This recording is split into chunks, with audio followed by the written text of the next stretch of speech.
সন্ধ্যা নেমে এসেছিল এবং কালো উপত্যকার কবরস্থানে ঠান্ডা ক্রমেই বাড়ছিল।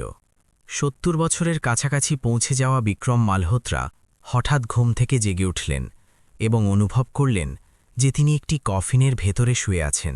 ভেজা মাটির গন্ধ তার নাকে ঢুকছিল এবং কাঠের ঢাকনার ওপর মাটি পড়ার ভারী শব্দ আসছিল। মনে হচ্ছিল যেন পুরো আকাশ তার ওপর ভেঙে পড়ছে। সেই ঘন অন্ধকারে তার হৃৎপিণ্ড জোরে জোরে ধরফর করছিল এবং গলা এমনভাবে আটকে আসছিল যেন বুক ফেটে যাবে। এরপর বিক্রম তার ছেলের কণ্ঠস্বর শুনতে পেলেন, যা ইস্পাতের মতো ঠান্ডা ছিল এবং বলছিল যে একে পুঁতে দাও আর জলদি কাজ শেষ করো, এমনিতেও এর বেঁচে থেকে কোনো লাভ নেই। ঠিক তারপরই তার মেয়ের নির্মম কণ্ঠ শোনা গেল, যে বলছিল, ডরানোর কি আছে, ও তো এমনিতেও দুর্বল হয়ে গিয়েছিল, বেঁচে থাকলে শুধু আপদই বাড়াবে, তাড়াতাড়ি করো, কেউ যেন দেখে না ফেলে। প্রতিটি শব্দ বিক্রমের বুকে হাতুড়ির মতো বাজছিল। বিক্রম সেই মানুষ ছিলেন যিনি নিজের পরিশ্রমে আনন্দ রিয়েল এস্টেট গ্রুপ গড়ে তুলেছিলেন। বিক্রম শূন্য থেকে শুরু করেছিলেন এবং যৌবনের দিনগুলোতে শুকনো রুটি খেয়েছেন আর মাটিতে শুয়েছেন, যাতে তিনি এই সাম্রাজ্য দাঁড় করাতে পারেন। কিন্তু আজ জীবনের শেষ পর্যায়ে তার নিজের রক্তই তাকে একটা বোঝা এবং নিজেদের ধন সম্পত্তির পথের কাঁটা মনে করে নিয়েছিল। এই যন্ত্রণায় তার গলা বুজে আসছিল এবং শ্বাস আটকে যাচ্ছিল। তিনি কফিনের দেওয়ালে আঘাত করার চেষ্টা করলেন, কিন্তু প্রতিবার যখনই তার কাপা হাত কাঠের ওপর পড়ত, ওপর থেকে মাটির আরেকটি স্তর পড়ে যেত। বিক্রমের শরীর অন্ধকার আর অপমানে তলিয়ে যাচ্ছিল।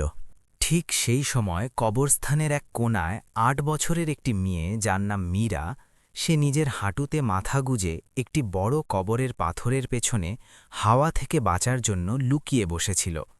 মীরা প্রায়ই বাজার বন্ধ হওয়ার পর এখানেই ঘুমত, কারণ সে এতটাই ক্ষুধার্ত আর ক্লান্ত ছিল যে আর হাঁটতে পারছিল না। তার পুরনো সোয়েটারটি তার রোগা শরীরে লেপ্টেছিল এবং খালি পা শুকনো পাতার উপর খসখস করছিল। শুরুতে মীরার হাওয়ার সাঁই শব্দ আর প্যাঁচার ডাক শোনার অভ্যেস ছিল, কিন্তু আজ হাওয়ার ঝাপটার মধ্যে সে এক অদ্ভুত শব্দ শুনল, একটি খুব হালকা খটখট শব্দ, যেন কেউ মাটির অনেক নিচ থেকে সাহায্য চাইছে। প্রথমে তো মীরা ভয়ে জমে গেল। তার মনে তৎক্ষণাৎ ভূতের কথা এলো এবং বড়দের সেই ভয়ঙ্কর গল্পগুলো মনে পড়ল যে রাতে কবরস্থানে যেও না, না হলে ভূত পা টেনে ধরবে। কিন্তু সেই খটখট শব্দ আবার শোনা গেল এবং এবার তার সাথে একটা গোঙানির শব্দও ছিল, যা বলছিল যে কেউ আমাকে বাঁচাও। মীরা ভয়ে নিজের মুখ চেপে ধরল এবং সেখান থেকে পালাতে চাইল, কিন্তু তারপর সেই আওয়াজ আবারও এলো, যা এবার আরও দুর্বল আর হতাশ ছিল, যেন কারুর শেষ নিঃশ্বাস। মেয়েটি সেখানেই থমকে গেল এবং তারপর হঠাৎ তার ছোট পা দুটো নিজে থেকেই সেই আওয়াজের দিকে এগোতে লাগল। যদিও তার বুদ্ধি বলছিল যে যেও না, কিন্তু কেন জানি না তার মন খুব কেঁদে উঠল যখন সে কাউকে সাহায্যের জন্য ডাকতে শুনল। মীরা সেই অনুভূতি জানত, যখন কেউ আপনাকে একা ছেড়ে দেয় আর কারুর আপনার প্রতি পরোয়া থাকে না। এই একাকিত্ব মীরার চেয়ে ভালো আর কেউ বুঝত না। ধীরে ধীরে পা বাড়িয়ে মীরা সেই নতুন তৈরি হওয়া মাটির ঢিবির কাছে পৌঁছল। ভেজা মাটি আর শুকনো ঘাসের গন্ধ তাকে নাড়িয়ে দিল। মীরা হাঁটু গেড়ে বসে নিজের কান মাটির সাথে ঠেকিয়ে দিল। তার ছোট্ট হাতের ঠিক নিচ থেকে একটি দুর্বল খটখট শব্দ শোনা গেল। সত্যিই নিচে কেউ আছে? মীরার হাত এতটাই কাঁপছিল যে তার হাতের সেই পুরনো লোহার কৌটোটি পড়ে যেতে যেতে বাঁচল, যাতে সে চেয়ে আনা খাবার রাখত। সে কাপা গলায় জিজ্ঞেস করল, নিচে কি কেউ আছে? মাটির নিচ থেকে একটি অবরুদ্ধ নিঃশ্বাসের আওয়াজ এলো। মীরা এক মুহূর্তের জন্য পিছিয়ে গেল, কিন্তু তারপর সে সাহস সঞ্চয় করে নিজের ছোট্ট হাত দিয়ে মাটি সরাতে শুরু করল। প্রথমবারই তার নখ দিয়ে রক্ত বেরিয়ে এলো, কারণ মাটি ছিল ঠান্ডা আর শক্ত। কিন্তু মীরা থামল না, সে মাটি সরিয়েই গেল এবং যখন সূর্য প্রায় ডুবে গিয়েছিল তখন কফিনের কাঠের ঢাকনা দেখা গেল। মীরার শ্বাস ফুলছিল এবং হাত কাঁপছিল। সে কখনো কোনো কফিনকে এত কাছ থেকে দেখেনি, কিন্তু সেই মুহূর্তে তার মাথায় শুধু একটাই কথা ছিল যে যদি সে কিছু না করে তবে ওই লোকটা মারা যাবে। সে সর্বশক্তি দিয়ে কাঠে আঘাত করল এবং বলল, বাবা, আমি এখানেই আছি, ডোরো না, আমি এটা খুলে দিচ্ছি। ভেতর থেকে জবাবে একটি হালকা থাপ্পড় দেওয়ার শব্দ এলো। মীরা দাঁতে দাঁত চেপে পাশের একটি ধারালো পাথর তুলে নিয়ে কফিনের ঢাকনার কিনারায় সজোরে আঘাত করল। পাথরের আওয়াজ নিস্তব্ধতায় প্রতিধ্বনিত হল এবং অবশেষে একটি ছোট ফাটল তৈরি হল। তারপর ভেতর থেকে একটি হাড় জিরজিরে ঠান্ডা হাত বাইরে বেরিয়ে এলো।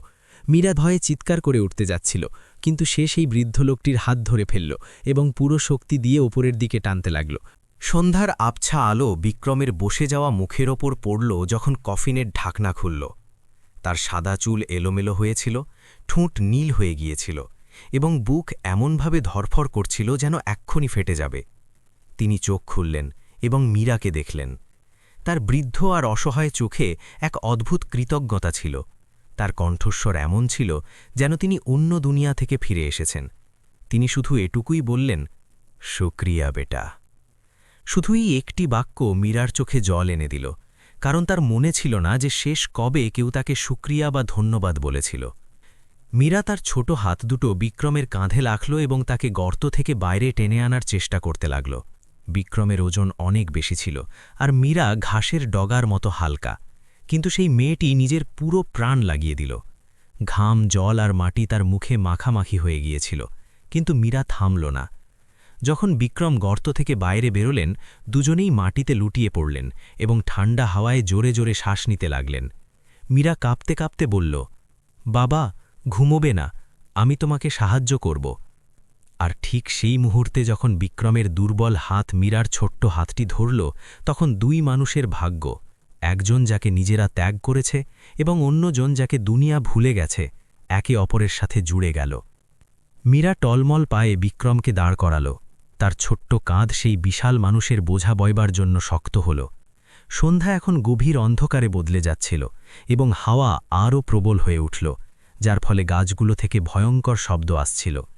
কিন্তু এই মৃত্যুর নিস্তব্ধতার মাঝে সেই দুই মানুষের শ্বাসপ্রশ্বাস এই কথার প্রমাণ ছিল যে আশা এখনও বাকি আছে। বিক্রম কাঁপতে কাঁপতে মীরার কাঁধে ভর দিয়ে হাঁটছিলেন। তার হাত এতটাই ঠান্ডা ছিল যে মীরা শিউরে উঠল। সে তৎক্ষণাৎ নিজের পুরনো আর জীর্ণ সোয়েটারটি খুলে বিক্রমের কাঁধে দিয়ে দিল। সেই সোয়েটারটি এতটাই পাতলা ছিল যে কাউকে ওম দিতে পারত না, কিন্তু সেই মুহূর্তে বিক্রমের মনে হল যেন কেউ তার জমে যাওয়া হৃদয়কে বাঁচিয়ে নিল। তিনি সেই মেয়েটিকে দেখলেন যে নিজের ভাগের উষ্ণতা তাকে দিয়ে দিয়েছিল। সারা জীবনে বিক্রম অনেক টাকা কামিয়েছেন, বড় বড় বাংলোয় থেকেছেন এবং মানুষ তার সামনে মাথা নত করত, কিন্তু আজ পর্যন্ত তিনি কারোর ছোট কাজে এত ভালোবাসা অনুভব করেননি। মীরা তার হাত টেনে ধরে বলল, বাবা, আমাদের এখান থেকে বেরোতে হবে, রাত হলে এখানে থাকা নিরাপদ নয়। মীরার কণ্ঠস্বরে এমন এক মানুষের অভিজ্ঞতা ছিল যে পারিবারিক নিরাপত্তার বদলে নিজের বিবেক আর বেঁচে থাকার লড়াই শিখেছিল। সে ধীরে ধীরে তাদের গাছ আর ঝোপঝাড়ের মাঝ দিয়ে নিয়ে গেল এবং একটি পুরনো ভাঙা কুঁড়েঘরের দিকে এগিয়ে গেল, যেখানে সে প্রায়ই রাত কাটাত। কবরগুলোর পেছনে লুকিয়ে থাকা সেই কুঁড়েঘরে পৌঁছে মীরা বিক্রমকে একটি ভাঙা তক্তপোষে বসাল। ফাঁকফোকর দিয়ে হাওয়া ভেতরে আসছিল এবং খুব ঠান্ডা লাগছিল। মীরা তার ছোট ব্যাগটি খুলল, যাতে সামান্য কিছু জিনিস ছিল: একটি আধা খাওয়া বিস্কুটের প্যাকেট, একটি জলের বোতল এবং একটি ছেঁড়া কম্বল, যা সে বাজারের আবর্জনা থেকে পেয়েছিল। সে তাড়াতাড়ি সেই কম্বলটি বিক্রমের পায়ের ওপর দিয়ে দিল এবং বলল, বাবা, ঘুমোবে না, ঘুমিয়ে পড়লে বিপদ হতে পারে।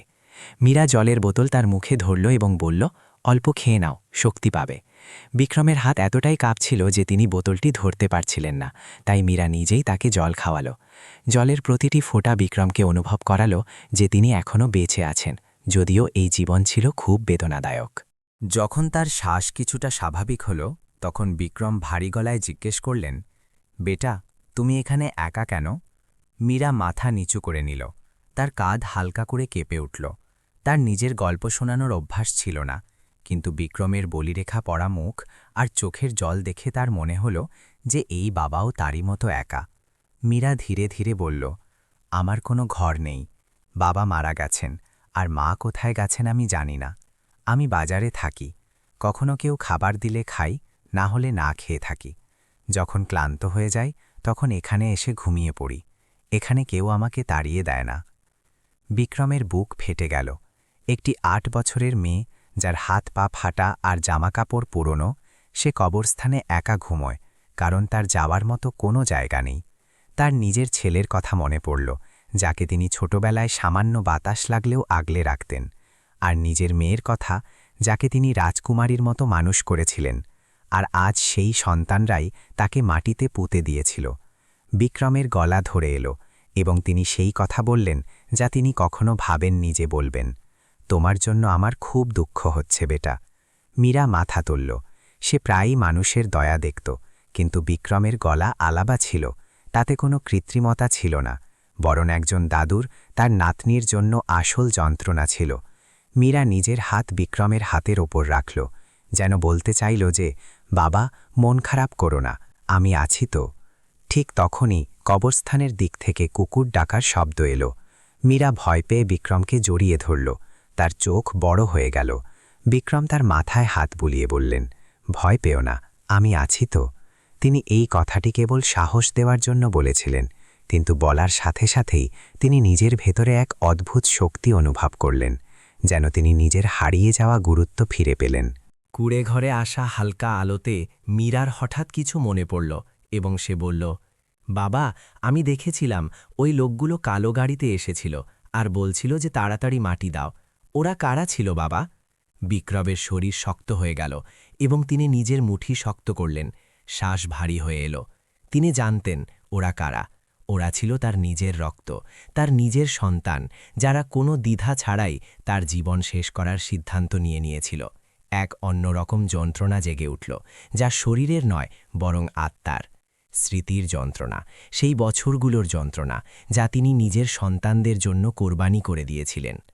বিক্রম চোখ বন্ধ করলেন এবং তার গাল বেয়ে জল গড়িয়ে পড়ল।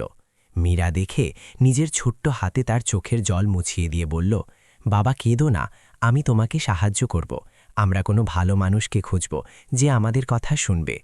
একটি ৮ বছরের মেয়ের এই কথা শুনতে খুব সরল ছিল, কিন্তু বিক্রমের জন্য এটি একটি অবলম্বন ছিল যা তাকে ভেঙে পড়ার হাত থেকে বাঁচিয়ে দিল। সেই মুহূর্তে তিনি ঠিক করে নিলেন যে তার এখনই মরে যাওয়ার অধিকার নেই, সম্পদের জন্য নয়, খ্যাতির জন্য নয়, বরং সত্যকে সামনে আনার জন্য এবং এই মেয়েটিকে এই নিষ্ঠুর দুনিয়া থেকে বাঁচানোর জন্য। তিনি মীরাকে দেখলেন এবং কাঁপা অথচ দৃঢ় গলায় বললেন, হ্যাঁ বেটা, আমার তোমার ওপর ভরসা আছে, আমরা দুজনেই এই বিপদ থেকে বেরিয়ে যাব। সেই ঠান্ডা কবরস্থানের মাঝে দুটি জীবন, যা প্রায় শেষ হয়ে গিয়েছিল, এক নতুন শুরুর দিকে এগিয়ে চলল। রাত আরও গভীর হল এবং কালো উপত্যকায় নিস্তব্ধতা ছেয়ে গেল। সেই ভাঙা কুড়ে ঘরে বিক্রম দেওয়ালে হেলান দিয়ে বসেছিলেন, আর মীরা তার পাশে বসে বাইরের অন্ধকারের দিকে তাকিয়েছিল। তার কবরস্থানে ঘুমানোর অভ্যাস ছিল, কিন্তু আজ রাতে সে এক অন্যরকম ভয় পাচ্ছিল, যেন সে কোনো অনেক বড় আর ভয়ঙ্কর রহস্য নিজের বুকে চেপে বসে আছে। বেশ কিছুক্ষণ পর বিক্রম ধীরে ধীরে জিজ্ঞেস করলেন, তুমি এত রাতে কবরস্থানে কেন থাকো বেটা? মীরা নিজের পা গুটিয়ে নিয়ে বড়দের মতো দীর্ঘশ্বাস ফেলে বলল, আমার অভ্যাস হয়ে গেছে, এখানে শান্তি থাকে, কেউ বকুনি দেয় না। দিনে আমি বাজারে থাকি, যদি কেউ কিছু দেয় তবে খেয়ে নিই, না হলে না খেয়েই ঘুমিয়ে পড়ি। মানুষ আমাকে দেখে ভয় পায়, তাই কেউ আমার কাছে আসে না। বিক্রম অবাক হয়ে গেলেন। তিনি তার পুরো জীবনে দারিদ্র্য দেখেছিলেন, কিন্তু সেই দারিদ্র্য ছিল শুধু ফাইলার কাগজে। আজ প্রথমবার যখন তিনি এমন একটি মেয়ের পাশে বসেছিলেন, যার কাছে না বিছানা ছিল না গরম কাপড়, তখন তিনি বুঝতে পারলেন যে আসল দারিদ্র্য কী। তিনি মীরার সেই ছোট পাগুলো দেখলেন, যা মাটিতে মাখামাখি হয়েছিল, এবং তার বুক ভরে এলো। ভাবলেন যদি এই মেয়েটির সাথে তার আগে দেখা হতো, তবে তিনি তার জন্য অনেক কিছু করতে পারতেন। তিনি জিজ্ঞেস করলেন, তোমার বাবা মা কোথায়? কোনো আত্মীয় নেই? মীরা ঠোঁট কামড়ে অন্ধকারের দিকে তাকিয়ে ধরল। বাবা মারা গেছেন, আর মা কাজ করতে গিয়েছিলেন, কিন্তু আর কখনো ফিরে আসেননি। আমি বছরের পর বছর ধরে অপেক্ষা করছি। তার কণ্ঠে যন্ত্রণা ছিল, কিন্তু সে চোখের জল আটকে রেখেছিল। বিক্রমের মনে হল যেন কেউ তার হৃদয় নিংড়ে নিল। তারা দুজনেই আপনজনদের দ্বারা পরিত্যক্ত হয়েছিলেন। বিক্রমকে তার সন্তানরা মাটি চাপা দিয়েছিল, আর মীরাকে তার ভাগ্য। হঠাৎ হাওয়ার একটি প্রবল ঝাপটা এলো এবং গাছের ডাল ছাদে ধাক্কা লেগে এক ভয়ঙ্কর আওয়াজ হল। মীরা ভয় পেয়ে বিক্রমের কাছে সরে এলো এবং ফিসফিস করে বলল, বাবা, ঘুমোবে না? আমার ভয় হচ্ছে যে যদি তুমি ঘুমিয়ে পড়ো তবে আর উঠবে না। বিক্রম মাথা নাড়লেন এবং হাসার চেষ্টা করলেন। আমি ঠিক থাকব, তুমি আমাকে বাঁচিয়েছ, তুমি আমার রক্ষক। মীরা মাথা নাড়ল এবং বলল, আমি কিছু জানি না, আমি তো শুধু তোমার আওয়াজ শুনেছিলাম। তারপর তার কিছু মনে পড়ল এবং সে বলল, বাবা, ওই লোকগুলো যারা এসেছিল, ওদের কাছে দামি ঘড়ি ছিল আর পরিষ্কার জুতো ছিল। ওরা কবরখোঁড়া মজুর বলে মনে হচ্ছিল না। বিক্রমের বুক কেঁপে উঠল। তার ছেলেরা যাদের তিনি হাঁটতে শিখিয়েছেন, আর মেয়ে যাকে আদরে মানুষ করেছেন, আর ওই জামাই যাকে ছেলের মতো ভেবেছিলেন, সবাই সেখানে দাঁড়িয়েছিল এবং বলছিল যে পুঁতে দাও। বিক্রম চোখ বন্ধ করতেই তাদের মুখগুলো সামনে ভেসে এলো, তাদের মিথ্যা হাসি আর সেই নিষ্ঠুর চোখগুলো। তিনি বুঝতে পারলেন যে তার ভালোবাসা তার সন্তানদের কাছে কেবল ততক্ষণ পর্যন্ত দামি ছিল যতক্ষণ তার কাছে সম্পদ ছিল। মীরা দেখল যে বাবা চুপ হয়ে গেছেন, তাই সে তার হাত নাড়াল। বাবা, উদাস হইও না, আমরা কোনো ভালো মানুষকে খুঁজব যে আমাদের সাহায্য করবে। আমার ভগবানের উপর ভরসা আছে যে তিনি ভালো মানুষদের এভাবে মরতে দেবেন না। মীরার কথায় সেই বিশ্বাস ছিল যা প্রায়ই বড়দের মধ্যেও থাকে না। বিক্রম হালকা হাসলেন, খুশিতে নয়, বরং এজন্য যে সেই মেয়েটির কথা তাকে হতাশ হওয়া থেকে বাঁচিয়ে দিয়েছিল। কিছুক্ষণ পর মীরা নিজের পকেট হাতড়ে মাটি মাখা একটি জিনিস বের করল এবং বিক্রমের হাতে দিয়ে দিল। বাবা দেখো, আমি এটা কবরের কাছে পেয়েছিলাম যখন আমি মাটি সরাচ্ছিলাম। বিক্রম সেটা দেখলেন এবং চিনে ফেললেন। এটি একটি সোনার আংটি ছিল, যার ওপর VM লেখা ছিল, অর্থাৎ বিক্রম মালহোত্রা। তিনি এটি 30 বছর ধরে পড়ছিলেন, কিন্তু আজ যখন তাকে গাড়িতে টেনে নেওয়া হচ্ছিল তখন হয়তো এটি পড়ে গিয়েছিল। এর মানে ছিল তার সন্তানরা এতটাই তাড়াহুড়োয় ছিল যে তারা প্রমাণ মোছার দিকেও খেয়াল রাখেনি। মীরা জিজ্ঞেস করল, এটা কি তোমার? বিক্রম মাথা নাড়লেন এবং বললেন, হ্যাঁ, এটা প্রথম প্রমাণ। মীরা প্রমাণ কথাটির মানে বুঝত না, কিন্তু সে এটুকু জানত যে এই ছোট জিনিসটি তার জন্য খুব জরুরি। বিক্রম মীরার চোখের দিকে তাকালেন এবং দৃঢ়ভাবে বললেন, বেটা, হয়তো আমাদের এখনও অনেক কাজ করতে হবে। আমি এই ব্যাপারটিকে এভাবেই ছেড়ে দিতে পারি না। সেই অন্ধকার কুঁড়ে ঘরে শুধু একটি আংটি আর দুজন অসহায় মানুষ ছিল, কিন্তু একটি বিশাল সত্য সামনে আসতে চলেছিল। মীরা নিজের মাথা বিক্রমের কাঁধে রাখল। বাইরে কুয়াশা ঘন হচ্ছিল এবং দূর থেকে পেঁচার ডাক শোনা যাচ্ছিল। মীরা জানত যে তার পাশে বসে থাকা এই বৃদ্ধ লোকটি তার চেয়েও বেশি ভয় পেয়ে আছে, কারণ তিনি শুধু অন্ধকার থেকে পালাচ্ছেন না, বরং সেই সব মানুষদের থেকেও পালাচ্ছেন যাদের তার রক্ষা করা উচিত ছিল। কুড়ে ঘরে চলতে থাকা একটি ছোট মোমবাতির আলোতে বিক্রমের মুখ ঠান্ডা আর দুর্বলতায় ফ্যাকাশে হয়ে যাচ্ছিল। মীরা দেখে ঘাবড়ে গেল। সে ছুটে গিয়ে কোনায় পড়ে থাকা কিছু পুরনো কাপড়ের স্তূপ হাতড়াতে লাগল, যা সে জমা করেছিল। সে একটি ছেঁড়া কোট পেল এবং বিক্রমকে দিল। বাবা, এটা পরে নাও, এটা নতুন নয়, কিন্তু অল্প ঠান্ডা কম করবে। বিক্রমের গলা ধরে এলো। তিনি তার জীবনে কত মানুষকে নতুন জামা কাপড় আর উপহার দিয়েছিলেন, কিন্তু আজ যখন তিনি সবচেয়ে অসহায়, তখন একটি ভিখারি মেয়ে তাকে নিজের কোট দিয়ে দিল। তিনি কাপা হাতে সেই কোটটি নিলেন এবং বললেন, শুক্রিয়া বেটা। অনেক বছর পর তার মনে হলো যে কেউ তাকে সত্যিই চায়, কোনো স্বার্থ ছাড়া। মীরা বলল, বাবা কেঁদো না, আমরা দুজনে একে অপরের সাথে আছি তো। বিক্রমের চোখে জল এসে গেল। মীরা সাদাসিধে কথাগুলো তার একাকিত্ব দূর করে দিয়েছিল। ঠিক তখনই মীরা জিজ্ঞেস করল, বাবা, তোমার সন্তানরা তোমার সাথে এমন কেন করল? আমার বাবা গরিব ছিলেন, কিন্তু আমাকে খুব ভালোবাসতেন। মানুষ বড়লোক হয়ে এত খারাপ কেন হয়ে যায়? বিক্রম দীর্ঘশ্বাস নিয়ে বললেন, বেটা, ওরা খারাপ নয়, ওরা লোভী। মানুষের কাছে যতটা থাকে সে ততটাই আরও চায়, এবং সে সেটা হারানোর ভয় আপনজনদেরও পিষে দেয়। মীরা এই কথাটি বুঝতে পারল না, কিন্তু সে এটুকু বুঝল যে বাবা খুব কষ্টে আছেন।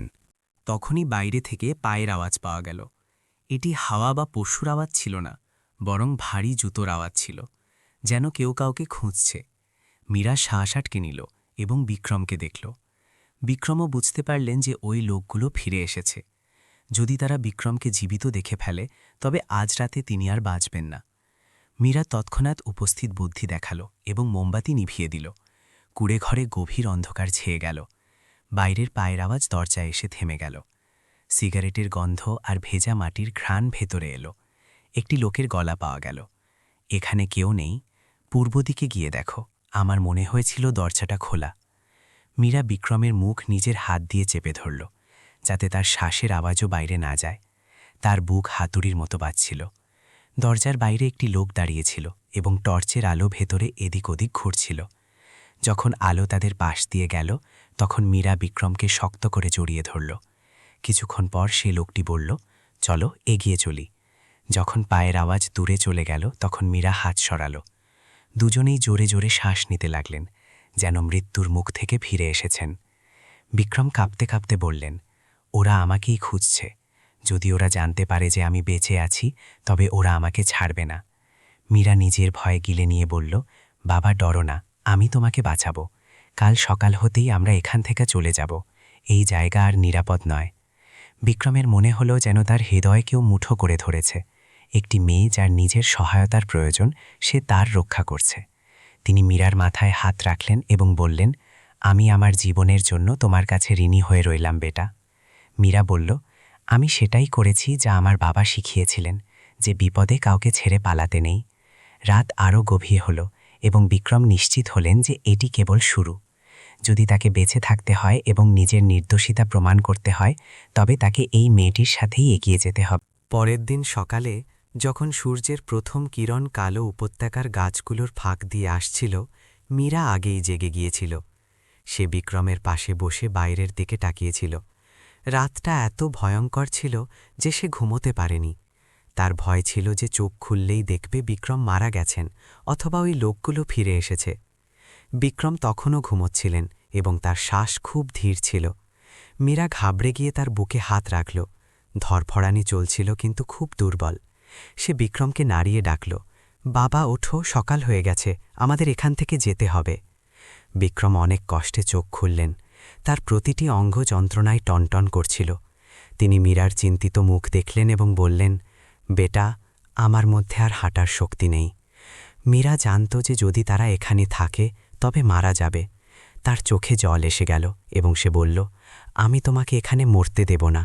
আমার বাবা বলতেন যে কেউ যদি একবার প্রাণ বাঁচায় তবে আমাদের 10 বার তার প্রতিদান দেওয়া উচিত। আমাকে তোমাকে এখান থেকে নিয়ে যেতেই হবে। বিক্রমের গলা বুঝে এলো। তিনি ভাবছিলেন যে তিনি মীরার জন্য আপদ হয়ে দাঁড়িয়েছেন, কিন্তু মীরার জেদ দেখে তার মনে হলো এই মেয়েটিই তার বেঁচে থাকার কারণ। তিনি ধীরে ধীরে বললেন, ঠিক আছে বেটা, তুমি যেমনটা বলো। মীরা উৎসাহে মাথা নাড়ল এবং বিক্রমের হাত ধরে তাকে তুলল। বিক্রম খুব ভারী ছিলেন আর মীরা খুব ছোট, তাই দুজনেই টলমল করলেন, কিন্তু তারপর সামলে নিলেন। মীরা বলল, বাবা, আমরা পেছনের রাস্তা দিয়ে যাব। সামনের গেটে ওই লোকগুলো থাকতে পারে। আমি একটি নিরাপদ জায়গা জানি। বগুলা পাহাড়ের কাছে একটি পুরনো ধ্বংসস্তূপ বাড়ি আছে। আমি বৃষ্টিতে সেখানে লুকোই, সেখানে কেউ আসে না। বিক্রমের কাছে তাকে বিশ্বাস করা ছাড়া কোনো উপায় ছিল না। মীরা তার ছেঁড়া ব্যাগটি তুলল এবং একটি পুরনো দড়ি দিয়ে নিজের হাত বিক্রমের হাতের সাথে বেঁধে নিল, যাতে তিনি পড়ে না যান, এবং বলল, চলো বাবা, আমি তোমাকে নিয়ে চলছি। একজন 70 বছরের বৃদ্ধ মানুষ, যাকে তার সন্তানরা মেরে ফেলেছিল, এখন একজন 8 বছরের অনাথ মেয়ে সাহায্যে টলতে টলতে চলছেন।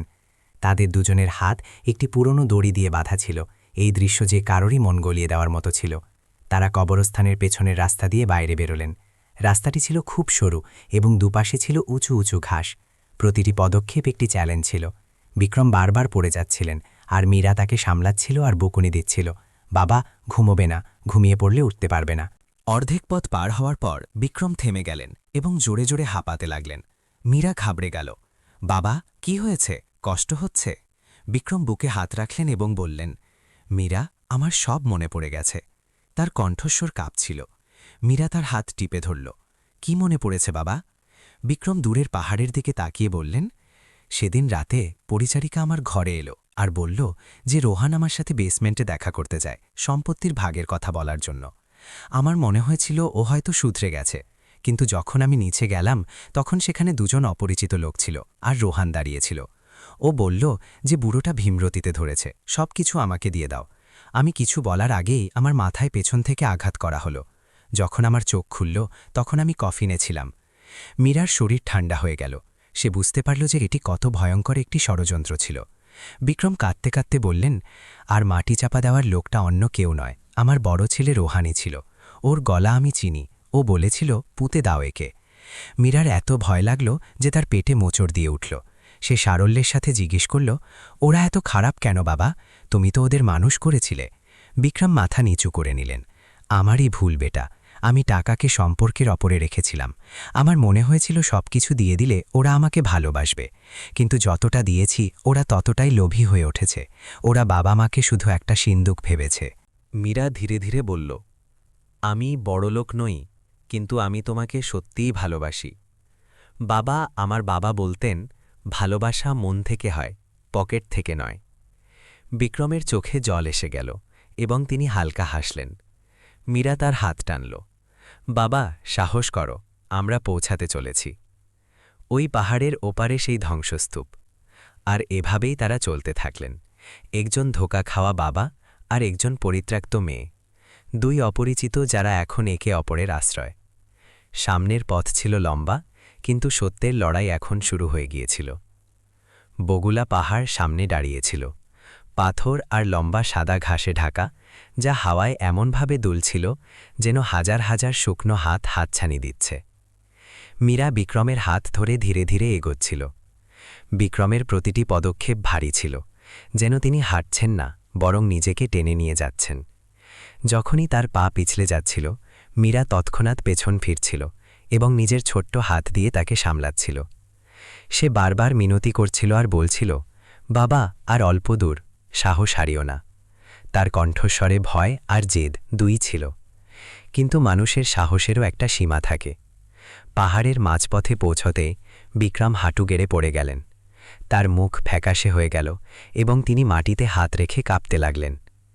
মীরা ঘাবড়ে গিয়ে তার কাছে হাঁটু গেড়ে বসল। বাবা, কি হয়েছে? শ্বাস নাও, চোখ বন্ধ করো না, আমি হাত জোর করছি। বিক্রম অনেক কষ্টে চোখ খুললেন এবং হাসার চেষ্টা করলেন।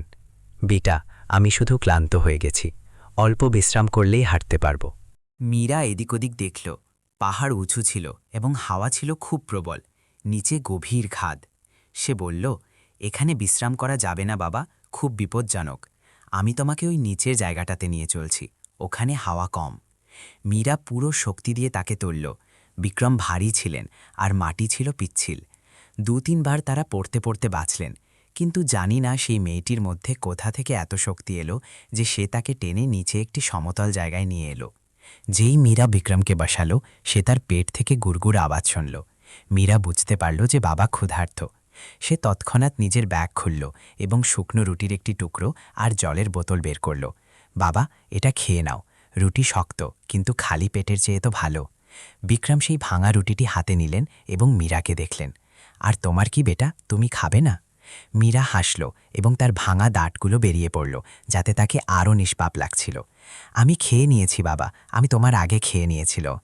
এটি একটি মিথ্যা ছিল, কিন্তু এটি সেই মেয়েটির বলা সবচেয়ে সুন্দর মিথ্যা ছিল। বিক্রম রুটির টুকরোটি ভাঙলেন এবং তার চোখের কোণ ভিজে উঠল। তিনি তার জীবনে কত ভোজ খেয়েছেন, কিন্তু আজ সেই শুকনো রুটিতে যে স্বাদ ছিল তা ছিল জীবনের স্বাদ।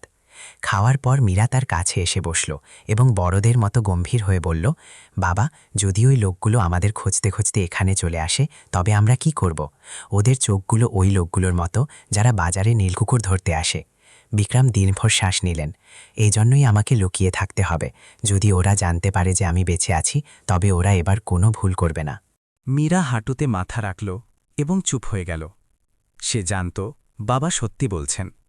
সে ৮ বছরের ছিল, কিন্তু পরিস্থিতি তাকে বয়সের আগে বড় করে দিয়েছিল। সে বুঝত যে কিছু মানুষ ভূতের চেয়েও বেশি ভয়ঙ্কর হয়। তারপর মীরা ইতস্তত করে জিজ্ঞেস করল, বাবা, আমরা কি কোনো বড় কাউকে বলে দেব? বড়রা বুদ্ধিমান হয়, তারা সাহায্য করতে পারে। বিক্রম তৎক্ষণাৎ মাথা নাড়লেন। না বেটা, এখনই নয়। সবাই ভাবছে আমি মরে গেছি। যদি আমি এখন ফিরে যাই আর আমার কাছে প্রমাণ না থাকে, তবে ওরা গল্প পাল্টে দেবে। ওরা বলবে আমি পাগল অথবা এইসব তোমার নাটক। আর তারপর আইন আর আদালত সবই ওদের কথা মানবে, কারণ ওদের কাছে পয়সা আছে। মীরার চোখ অবাক হয়ে বড় হয়ে গেল। বড়রা কি এত মিথ্যা বলে? বিক্রম তিক্ততার সাথে বললেন, টাকার জন্য মানুষ যা খুশি বলতে পারে বেটা। মীরা ঠোঁট কামড়াল, কিন্তু তার চোখে এক উজ্জ্বলতা এলো। তাহলে এর মানে আমাদের প্রমাণ চাই, তাই তো বাবা? বিক্রম প্রথমবার আশার আলো নিয়ে মীরাকে দেখলেন। হ্যাঁ বেটা, বিচারের জন্য আমাদের পাকা প্রমাণ চাই, এমন কোনো কাগজ বা এমন কোনো মানুষ যে সাক্ষ্য দিতে পারে। মীরা ধীরে ধীরে জিজ্ঞেস করল, বাবা, তুমি কি এমন কাউকে চেনো যে আমাদের সাহায্য করতে পারে? বিক্রম চোখ বন্ধ করলেন এবং স্মৃতির আবর্তে একটি মুখ ভেসে উঠল। একজন মধ্যবয়সী মানুষ, যার চোখগুলো ছিল সৎ, যে ২০ বছর ধরে তার কোম্পানিতে বিশ্বস্ততার সাথে কাজ করেছিল, যতক্ষণ না বিক্রমের ছেলে তাকে মিথ্যা অপবাদে বের করে দিয়েছিল। বিক্রম চোখ খুললেন এবং দৃঢ়ভাবে বললেন, হ্যাঁ, একজন লোক আছে, মোহন কাকা। ওকে আমার ছেলেরা তাড়িয়ে দিয়েছিল, কারণ ও ভুল কাজের প্রতিবাদ করেছিল। যদি ওকে পাওয়া যায় তবে ও আমাদের সাহায্য নিশ্চয় করবে। ও আমার ছেলেদের আসল রূপ জানে। মীরার মুখ উজ্জ্বল হয়ে উঠল। তিনি কোথায় থাকেন তোমার মনে আছে? বিক্রম কপালে জোর দিলেন। মীরা বলল, আমি জানি, এখান থেকে কয়েক কিলোমিটার দূরে জামুন বস্তির শেষে তার ঘর। আমি ওখান দিয়ে গেছি, কিন্তু রাস্তা লম্বা আর মাঝখানে একটি নালা আর পুরনো কাঠের পুল আছে। মীরার জন্য এই রাস্তা কঠিন ছিল, আর বিক্রমের জন্য ছিল অসম্ভব। কিন্তু মীরা উঠে দাঁড়ালো এবং তার হাঁটু থেকে ধুলো ঝাড়ল। ঠিক আছে বাবা, আমি রাস্তা চিনি, আমি তোমাকে নিয়ে যাব। তুমি কি নিশ্চিত যেতে পারবে? রাস্তা খুব বিপজ্জনক, বিক্রম জিজ্ঞেস করলেন। মীরা পেছনে ফিরল এবং তার চোখে এমন এক দৃঢ়তা ছিল যা বিক্রমকে চমকে দিল। আমি তোমাকে মাটির নিচ থেকে বের করেছি, এখন আমি তোমাকে আবার মরার জন্য ছেড়ে দিতে পারি না। চলো বাবা, আমাদের এখানে মরলে চলবে না। আর এভাবেই সেই সোনালি সকালে দুই ছোট প্রাণ আবার উঠে দাঁড়ালো। তারা জানত না সামনে কি আছে, কিন্তু তারা জানত যে থেমে থাকার মানে হল মৃত্যু। জামুন বস্তির রাস্তা মীরার ধারণার চেয়েও অনেক বেশি লম্বা বেরোল। সূর্য মাথার উপর উঠে গিয়েছিল এবং রোদ ছিল এতটাই কড়া যে পাহাড়ের ঘাসগুলো চকচক করছিল। মীরা বিক্রমের কবজিতে বাঁধা দড়িটি হালকা করে টানল, যাতে তিনি সাথে চলতে পারেন। বিক্রমের প্রতিটি পদক্ষেপ মাটিতে বসে যাচ্ছিল। তিনি এতটাই ক্লান্ত হয়ে পড়েছিলেন যে মীরাকে বারবার তার সাহস বাড়াতে হচ্ছিল। বাবা, শ্বাস নাও, ধীরে চলো, আমরা পৌঁছে যাব। যদিও দুজনেই জানত গন্তব্য এখনও দূরে। পাহাড় থেকে নেমে তারা নারকেল গাছে ঘেরা একটি কাঁচা রাস্তায় এলেন। হাওয়ায় পাতার খসখস শব্দ ছিল, যা এক অদ্ভুত শান্তি দিচ্ছিল। বেশ কিছুক্ষণ পর বিক্রম একটি গাছের গুড়িতে ভর দিয়ে থেমে গেলেন। তার মুখ রোদে লাল হয়ে গিয়েছিল এবং ঠোঁট ছিল শুকনো। মীরা তৎক্ষণাৎ তার জলের বোতল খুলল, যাতে মাত্র অর্ধেক জল ছিল, এবং বিক্রমের ঠোঁটে ধরল। বাবা, খেয়ে নাও, এখান থেকে বাজার আর তারপর বস্তি পর্যন্ত জল পাবে না। বিক্রম বোতলটি দেখলেন এবং তারপর মেয়েটিকে। তুমি আগে খাও বেটা, তোমার আমার চেয়ে বেশি দরকার। মীরা মাথা নাড়ল, তার কালো চোখ রোদে চকচক করছিল। আমার কিছু হয়নি, আমার অভ্যাস আছে। বিক্রম বুঝলেন এটিও রাতের মতো একটি মিথ্যা। তিনি কাপা হাতে বোতলটি ফেরত দিয়ে বললেন, আমি তোমার কাছে ভিক্ষা চাইছি বেটা, যদি তুমি পড়ে যাও তবে আমি সত্যিই মরে যাব। মীরা ঠোঁট কামড়াল এবং শেষ পর্যন্ত এক ঢোক জল খেল, যেন কোনো পাখি জল খাচ্ছে, এবং তারপর বোতল ফেরত দিয়ে দিল। এবার তুমি খাও, না হলে আমি তোমার সাথে কথা বলবো না। বিক্রম হালকা হাসলেন। এই হাসি ছিল দুর্বল, কিন্তু এতে ছিল অনেক ভালোবাসা। হয়তো পুরো জীবনে তিনি প্রথমবার অনুভব করলেন যে কোনো স্বার্থ ছাড়া কারোর সেবা করা কি। যখন বিক্রম কিছুটা সুস্থ হলেন তখন তারা এগোতে থাকলেন। রামপুর মান্ডির কাছে পৌঁছাতেই ভিড় বাড়তে লাগল। মীরা তৎক্ষণাৎ বিক্রমকে একপাশে টেনে নিল এবং ঘাবড়ে গিয়ে বলল, বাবা, নিজের মুখ লুকিয়ে নাও, যদি কেউ তোমাকে চিনে ফেলে আর তোমার ছেলেকে বলে দেয় তবে আমরা মারা যাব। বিক্রম মাথা নিচু করলেন এবং নিজের কোটটি ওপরের দিকে টেনে নিলেন। তিনি এই এলাকায় বিখ্যাত ছিলেন। আনন্দ গ্রুপের মালিককে কে না জানত। যদি কেউ তাকে এই অবস্থায় একজন ভিখারি মেয়ের সাথে দেখে নেয় তবে হুলুস্থুল পড়ে যাবে। বাজারের পেছনে, যেখানে ব্যবসায়ীরা তাদের খালি কৌটো আর বস্তা রাখত, মীরা বিক্রমকে সেখানে নিয়ে গেল। এখানে ভিড় কম ছিল। সে বিক্রমকে একটি ত্রিপলের ছায়ায় বসালো এবং বলল, বাবা, তুমি এখানে থাকো, আমি তোমার জন্য কিছু খাওয়ার চেয়ে নিয়ে আসছি। চেয়ে আনা বা ভিক্ষা করা শব্দটা শুনে বিক্রমের ধাক্কা লাগল। সেই মানুষটি যার একটি সইতে হাজার হাজার লোক কাজ করত, আজ তিনি এখানে বসেছিলেন যাতে একটি মেয়ে তার জন্য ভিক্ষা করে আনে। কিন্তু তার কাছে আর কোনো উপায় ছিল না। মীরা ছুটে ভিড়ের মধ্যে হারিয়ে গেল। সে একজন ফলওয়ালার সাথে কথা বলল, তারপর একজন চাটওয়ালার কাছে গেল। প্রতিবার সে হাত জোর করে চাইল, কিন্তু বদলে সে কেবল বকুনি বা ঘৃণ্য নজর পেল। চল পালা এখান থেকে, কিছু নেই, সাত সকালে এসছে চাইতে। মীরা হার মানল না, তার অভ্যাস ছিল। অবশেষে রাঙা আলু, শাকরকন্দি বিক্রেতা এক বৃদ্ধা তাকে ডাকলেন। তার কণ্ঠস্বর ছিল খসখসে কিন্তু দয়ালু। এদিকে আয় বেটি, আজ তোর মুখ এত শুকনো কেন? মীরা মাথা নিচু করে নিল। আম্মা, আপনি কি একটি ছোট শাকরকন্দি দিতে পারেন? আমার বাবা আর আমি খুব ক্ষুধার্ত। আম্মা এদিক ওদিক দেখলেন এবং একটি গরম শাকরকন্দি কাগজে মুড়িয়ে মীরার হাতে ধরিয়ে দিলেন। নে, তোর বাবাকে খাইয়ে দিস। তা কোন বাবা? মীরা ঘাবড়ে গিয়ে বলল, উনি প্রতিবেশী, পড়ে গিয়েছিলেন। গল্পটি দুর্বল ছিল, কিন্তু আম্মা আর প্রশ্ন করলেন না। মীরা হাওয়ার বেগে দৌড়ে ফিরে এলো। বিক্রমকে দেখেই সে শাকরকন্দিটি এগিয়ে দিল। দেখো বাবা, খুব গরম, ধীরে খাও। বিক্রম শাকরকন্দিটি ধরলেন। সেটির উষ্ণতা তার হাতের চেটোয় আরাম দিল, কিন্তু তার চেয়ে বেশি আরাম পেল তার হৃদয়। একজন অজানা মানুষের দেওয়া শাকরকন্দি এই ছোট্ট মেয়েটির হাত থেকে পেয়ে তার মনে হল যে দুনিয়ায় এখনও ভালো মানুষ বেঁচে আছে। তিনি শাকরকন্দিটি ভাঙলেন এবং অর্ধেক মীরাকে দিতে চাইলেন, কিন্তু মীরা হাত নাড়ল। তুমি পুরোটা খেয়ে নাও, আমার খিদে নেই। তুমি কত মিথ্যে বলো মীরা, বিক্রম বললেন, এবং জোর করে অর্ধেক শাকরকন্দি তার হাতে দিয়ে দিলেন। খেয়ে নাও, আমাদের এখনও অনেক দূর যেতে হবে। মীরা চুপচাপ খেয়ে নিল। শাকরকন্দি ছিল গরম আর তার স্বাদ ছিল চমৎকার। খাওয়ার পর মীরা চারদিকে তাকালো এবং ফিসফিস করে বলল, বাবা, এখান থেকে জামুনবস্তি এখনও দূরে, কিন্তু একটি শর্টকাট আছে। নালার ওপর দিয়ে একটি পুরনো কাঠের পুল আছে, ওখান দিয়ে কেউ যায় না। বিক্রম মাথা নাড়লেন। যেখান দিয়ে কেউ যায় না সেই রাস্তাই ভালো। তারা উঠতে যাবেন এমন সময় হঠাৎ বাজারের কোণায় একটি কালো লাক্সারি গাড়ি এসে থামল। সেটির কাছে ৩ জন লোক সাদা শার্ট পরে দাঁড়িয়েছিল। তাদের মধ্যে একজন ফোনে চিৎকার করছিল, আমার ওটা চাই। রাতে তোমরা কি কাজ করলে যে প্রমাণ ফেলে এলে? শুনলাম কবরস্থানের কাছে কোনো মেয়েও ছিল, ওকেও খতম করে দাও। মীরার শরীর জমে গেল এবং বিক্রমের মুখ ফ্যাকাশে হয়ে গেল। ওই কণ্ঠস্বর ছিল তার বড় ছেলে রোহানের। মীরা বিক্রমকে টেনে বস্তার স্তূপের আড়ালে নিয়ে গেল এবং শ্বাস আটকে বলল, বাবা, এ তো ওরাই, ওরা তোমাকে আর আমাকেই খুঁজছে। বিক্রম মীরার হাত শক্ত করে ধরলেন। এখন তিনি বুঝতে পেরেছিলেন যে যদি তারা পালানোর এক মুহূর্তও দেরি করেন তবে দুজনেরই প্রাণ যাবে। রোহানের চিৎকার বাজারের শব্দেও পরিষ্কার শোনা যাচ্ছিল, আমার ওই মেয়েটিকে যেভাবেই হোক চাই। যদি ওকে পাওয়া যায় তবে আমার খেল খতম হয়ে যাবে। আর ওই বুড়োর লাশটা ঠিকমতো চাপা দিয়েছ তো? অন্য লোকটি ভয় পেয়ে বলল, জি ভাই সাহেব, আমরা মাটি দিয়ে দিয়েছিলাম, কেউ জানতে পারবে না। এটি শুনে বিক্রমের মেরুদণ্ড দিয়ে ঠান্ডা স্রোত বয়ে গেল। তার পা এতটাই কাঁপছিল যে তিনি মীরার ওপর ভর দিয়ে দাঁড়িয়েছিলেন। মীরা ভয়ে থরথর করে কাঁপছিল। তার চোখে প্রশ্ন ছিল যে কেন ওই লোকগুলো এখনও তাদের পেছনে পড়ে আছে। বিক্রম শুকনো থুতু গিললেন, কারণ যদি ওরা জানতে পারে যে আমি বেঁচে আছি তবে ওরা সবাই জেলে যাবে আর ওদের সব সম্পদ কেড়ে নেওয়া হবে। মীরার চোখ বড় হয়ে গেল। সব সম্পদ? বিক্রম রুদ্ধ গলায় বললেন, আর সম্মানও। রোহান চিৎকার করছিল, যাও, চারপাশের পুরো এলাকা খুঁজে দেখো। তার কণ্ঠে এত রাগ ছিল যে চারপাশের দোকানদাররাও ভয় পেয়ে গিয়েছিল। মীরা বিক্রমের কানে ফিসফিস করে বলল, বাবা, আমাদের এখনই বেরোতে হবে, এখানে থাকা বিপজ্জনক। বিক্রম মাথা নাড়লেন এবং পেছনের রাস্তা দিয়ে বেরিয়ে পড়লেন। মীরা তাকে সরু গলি দিয়ে নিয়ে গেল যেখানে আবর্জনা আর ভাঙা কাঠ পড়েছিল। তারা নিচু হয়ে হাঁটছিলেন যাতে কেউ দেখে না ফেলে। যখনই কারোর আসার শব্দ পাওয়া যাচ্ছিল, মীরা বিক্রমকে কোনো কোণে লুকিয়ে দিচ্ছিল। বাজার থেকে বেরিয়ে তারা সেই কাঁচা রাস্তায় এলেন যা নালার দিকে যাচ্ছিল। নালাটি ছিল প্রায় 10 ফুট চওড়া এবং গতদিনের বৃষ্টির কারণে জল ছিল প্রবল আর নোংরা।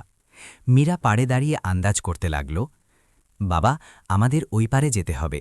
ওই রাস্তাটা নির্জন, হয়তো ওই লোকগুলো ওখানে আসবে না।